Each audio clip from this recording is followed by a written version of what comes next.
तो नमस्कार यार, lecture third matter in our surrounding पे आज हम लोग पहुंच चुके हैं और दो लेक्चर हम लोग कंप्लीट कर चुके हैं। पहले लेक्चर में हमने स्टेट्स ऑफ मैटर देख लिया था और दूसरे में conversion of states of matter देख लिया था, जिसमें हमने एक रीजन मैटर स्टेट के कन्वर्जन का देख लिया था, वो था इफेक्ट ऑफ टेम्परेचर। जो आज हम दूसरा रीजन देखने जा रहे हैं वो है इफेक्ट ऑफ प्रेशर। इस दूसरे इफेक्ट को देखते हैं कि प्रेशर के इफेक्ट की वजह से कैसे किसी मैटर के स्टेट में चेंज आता है। तो जब हम बात करते हैं सॉलिड की तो उसके जो पार्टिकल्स है पास पास रहते हैं। जब हम बात करते हैं लिक्विड की तो पार्टिकल्स के थोड़ी सी दूर होने की बात होती है, और जब हम गैस की बात करते हैं तो वही पार्टिकल्स और ज्यादा दूरी पे आ जाते हैं। तो जब हमने टेम्परेचर की बात की थी तो हमने कहा था यार, अगर हम टेम्परेचर बढ़ाएंगे तो पार्टिकल की मूवमेंट एबिलिटी बढ़ जाती है, जिसकी वजह से उसकी काइनेटिक एनर्जी बढ़ जाती है और वो दूरी दूरी पे जाने लगता है। यानी कि एक टेम्परेचर बढ़ाने पर पार्टिकल्स जो होते हैं मूव फर्दर,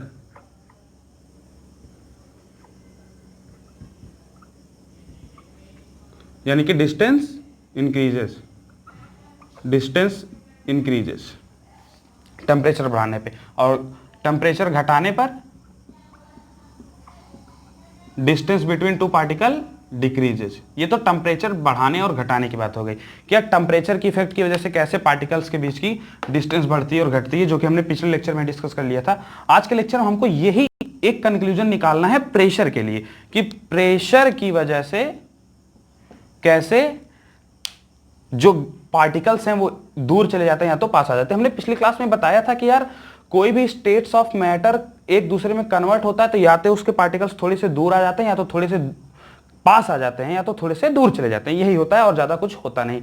तो प्रेशर की जब हम बात करते हैं तो हमने आपसे पिछले फर्स्ट लेक्चर में ही एक पॉइंट डिस्कस किया था कि जो हमारी एलपीजी और सीएनजी होती हैं उनको हम कंप्रेस करके छोटे वॉल्यूम वाले बर्तन में, कंटेनर में स्टोर कर देते हैं, जबकि उन गैसों का वॉल्यूम तो बहुत ज्यादा होता है। तो इतनी बात हम समझ गए कि यार प्रेशर लगाने से भी पार्टिकल्स एक दूसरे के पास आ जाते हैं, जैसे हमने एलपीजी और सीएनजी में किया था। और अगर पास आ जाते हैं तो प्रेशर घटाने से ये दूर भी चले जाएंगे। तो एक कंक्लूजन जो हमको शुरू में ही मिल रहा है, जो हमको पूरी लेक्चर में डिस्कस करना है, कि प्रेशर अगर हम बढ़ाएंगे तो डिस्टेंस क्या होगी, घटेगी। जैसे कि हम कंप्रेशन करते हैं तो डिस्टेंस घटती, तो कंप्रेशन में हम लोग प्रेशर बढ़ाते हैं तो एलपीजी और सीएनजी में हम कम वॉल्यूम वाली गैस स्टोर कर सकते हैं। इनका इसका मतलब डिस्टेंस हमने घटा दिया। और वहीं अगर हम प्रेशर घटा दें तो डिस्टेंस क्या हो जाएगी, बढ़ जाएगी। तो देखिए दोनों के दोनों उल्टे हैं, आपको अभी ये समझना पड़ेगा। अब देखिए, अगर हमको सॉलिड से लिक्विड में जाना है और लिक्विड में से गैस में जाना है तो आप खुद बताइए कि टेम्परेचर का क्या करना पड़ेगा। अगर हमको सॉलिड से लिक्विड में जाना है, लिक्विड से गैस में जाना है, तो डिस्टेंस बढ़ानी है। अगर डिस्टेंस बढ़ानी है तो टेम्परेचर बढ़ाना पड़ेगा। तो इसका मतलब अगर हमको लिक्विड से, एक कन्वर्जन में लेता हूं आपके सामने, लिक्विड से गैस, तो डिस्टेंस क्या हो रही है, बढ़ रही है। डिस्टेंस बढ़ाने के लिए टेम्परेचर बढ़ाना पड़ेगा। यानी कि अगर मुझे लिक्विड से गैस में जाना है तो टेम्परेचर बढ़ाना पड़ेगा। और वहीं प्रेशर का क्या करना है, अगर प्रेशर में डिस्टेंस बढ़ाना है तो प्रेशर घटाना पड़ेगा। तो डिस्टेंस बढ़ाने के लिए प्रेशर का क्या करना पड़ेगा, प्रेशर कम करना पड़ेगा।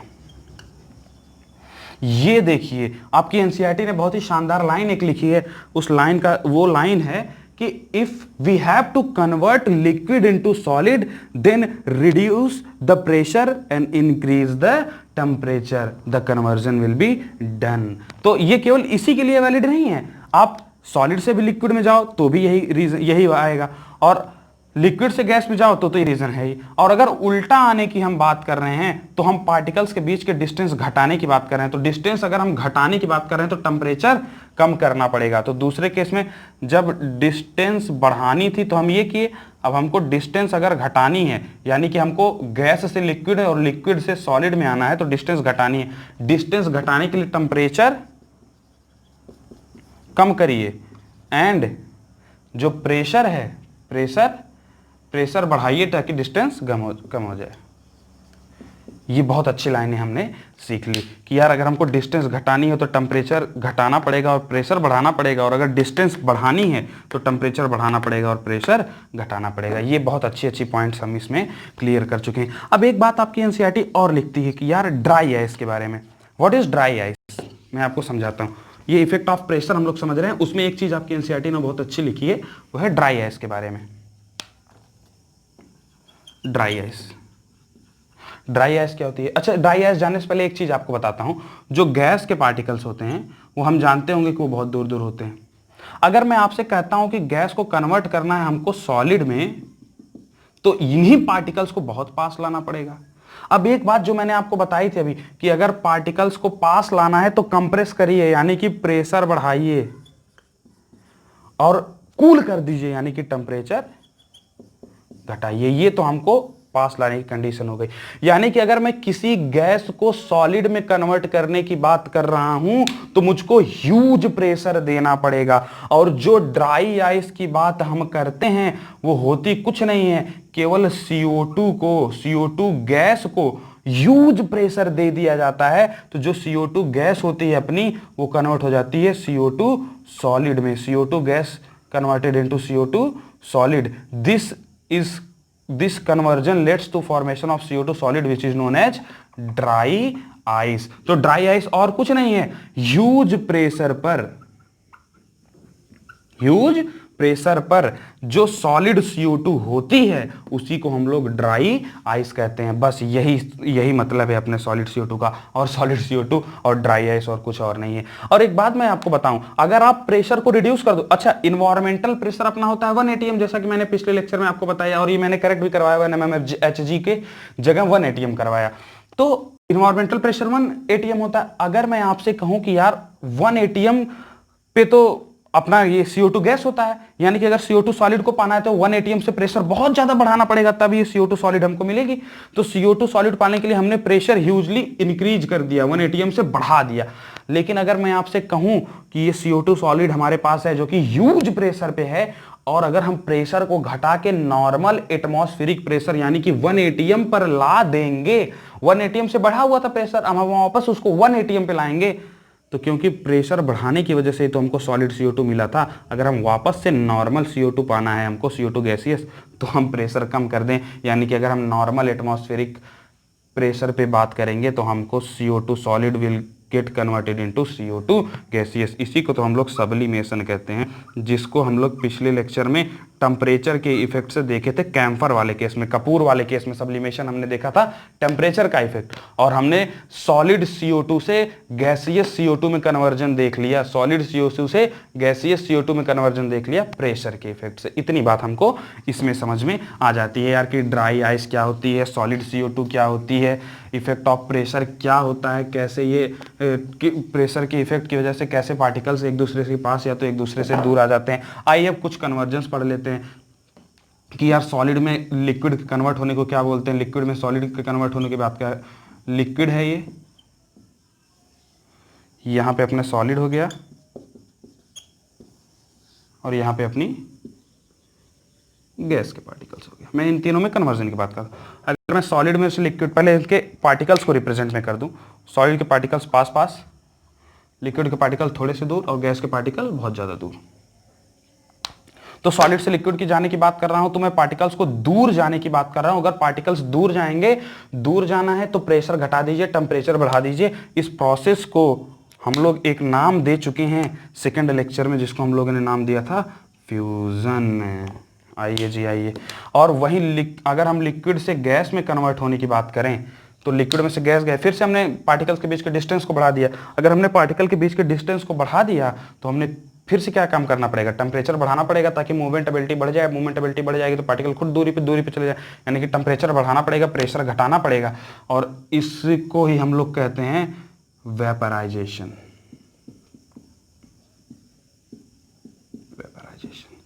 चलिए जी, चलिए सॉलिड से गैस में जाने की बात हमने पिछले क्लास में ही कर ली थी। इसको एक नाम हमने दिया था सब्लिमेशन।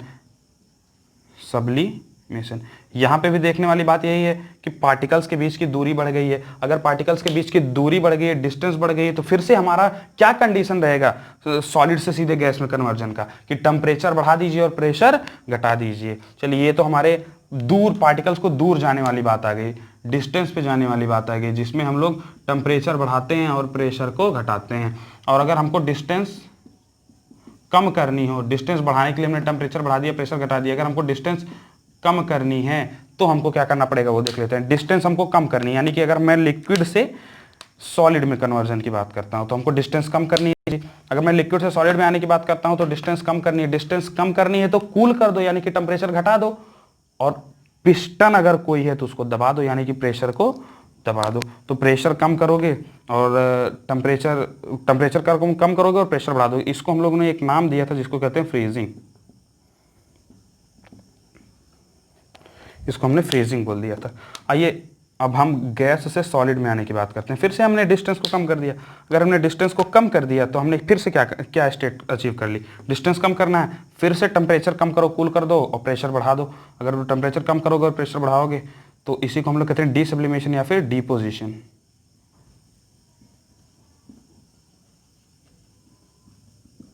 डिसब्लिमेशन। चलिए गैस से लिक्विड में जाने की बात करते हैं। गैस से अगर हम लिक्विड में कन्वर्जन होने की बात करते हैं तो फिर से हमने डिस्टेंस को घटाया है। डिस्टेंस को घटाया है तो फिर से प्रेशर क्या करना पड़ेगा, डिस्टेंस घटाया तो प्रेशर बढ़ाइए और टेम्परेचर घटाइए। तो फिर से इस प्रोसेस को हम लोग बोलते हैं कंडेंसेशन। दो डेफिनेशन मैंने आपको नहीं दी, वो बता देता हूं, वेपराइजेशन और कंडेंसेशन। वेपराइजेशन क्या है? Vaporization is the conversion of liquid into gas at its boiling point. और वहीं गैस और कंडेंसेशन क्या है? Condensation is the conversion of gas to liquid when pressure is applied. ये हो गया कंडेंसेशन। चलिए जी, चलिए, इतनी सारी बातें हमको समझ में आ गई। अब ये जो प्रेशर का इफेक्ट है, एनसीईआरटी ने इसको एक एग्जांपल से समझाया। मैं भी आपको एग्जांपल समझा देता हूं ताकि छूटे ना। हालांकि मैंने कोई पॉइंट छोड़ा तो नहीं, लेकिन फिर भी आप समझ लीजिए। एनसीईआरटी ने जैसे समझाने की कोशिश की वो भी समझ लीजिए कि यार अगर मैं एक सिलेंडर ले लूं, उस सिलेंडर में एक पिस्टन डाल दूं और उस पिस्टन के सिलेंडर के ऊपर पिस्टन लगा दूं और उस पर कुछ गैस भरी पड़ी हो। ये गैस फ्रीली इसमें भरी पड़ी थी। अब हमने क्या किया, इस पिस्टन को दबाया, प्रेशर लगाया। तो प्रेशर लगाएंगे तो पिस्टन नीचे आएगा, नीचे आएगा तो जो गैस काफी दूरी में थी अब वो कम जगह में आ जाएगी, यानी कि उसकी डेंसिटी डेंसिटी बढ़ जाएगी क्योंकि ज्यादातर पार्टिकल्स एक पास में रहेंगे। ये लो जी, इस पिस्टन को हमने नीचे कर दिया। जो पिस्टन पहले ऊपर था वो नीचे आ चुका है, यानी कि ज्यादातर पार्टिकल्स पास में आ चुके हैं, उनकी डेंसिटी बढ़ चुकी है। और अभी भी हमने इसको नीचे करना नहीं छोड़ा, तो फिर क्या होगा, फिर ये पार्टिकल्स और ज्यादा पास पास आ जाएंगे, पिस्टन और ज्यादा नीचे आ जाएगा। अब इनका डेंसिटी और बढ़ जाएगा, यानी कि यही हम प्रेशर का इफेक्ट देख रहे हैं। ये पिस्टन हमारा और नीचे आ चुका है। अब एक बात इससे हमको क्या समझ में आई, हमने पहले ही समझ लिया है कि यार अगर प्रेशर को बढ़ाओगे, क्या प्रेशर को बढ़ाओगे तो पार्टिकल्स की जो डिस्टेंस थी, दो पार्टिकल्स के बीच की जो दूरी थी वो आपको लगातार डिक्रीज होती हुई दिख जाएगी। यहाँ पे ऐसे था, यहाँ पे ऐसे था, तो यहाँ पे ऐसे था। पार्टिकल के बीच की जो डिस्टेंस है वो लगातार कम होती हुई दिख रही है। ये बात हमने पहले ही आपसे कर ली है, बस इतनी सी कंसेप्ट हमको समझना था। चलिए भाई, यहाँ पे हमारा ये इफेक्ट ऑफ प्रेशर खत्म होता है। इवेपोरेशन से हम लोग नेक्स्ट लेक्चर में डिस्कस करेंगे। और ये सेम वीडियो अगर किसी को हिंदी में देखना है तो हमारे RJRM लर्निंग चैनल पे ये वीडियो अपलोडेड है। ये वीडियो हमारे VY ट्यूटोरियल्स नाम के चैनल पे अपलोडेड है और हिंदी वर्जन इसका RJRM लर्निंग चैनल पे अपलोडेड है। तो जिसको हिंदी में देखना है वो उस चैनल पे जाके देख सकते हैं। आप यूट्यूब पे सर्च कर सकते हैं RJRM लर्निंग, तो आपको चैनल मिल जाएगा। तो देखते रहिए और बढ़िया से पढ़ाई करिए। एनसीईआरटी पढ़िए, आपको हर एक चीज़ समझ में आ जाएगी। क्वेश्चन अटेम्प्ट करिए। क्वेश्चन अटेम्प्ट करेंगे तो कुछ दिक्कत आएगी तो आप मुझसे पूछेंगे, मैं आपको कमेंट बॉक्स में उसका आंसर दूंगा। चलिए ठीक है जी, बाकी मिलते हैं अगले लेक्चर में। तब तक के लिए टाटा बाय बाय, नमस्कार, जय हिंद।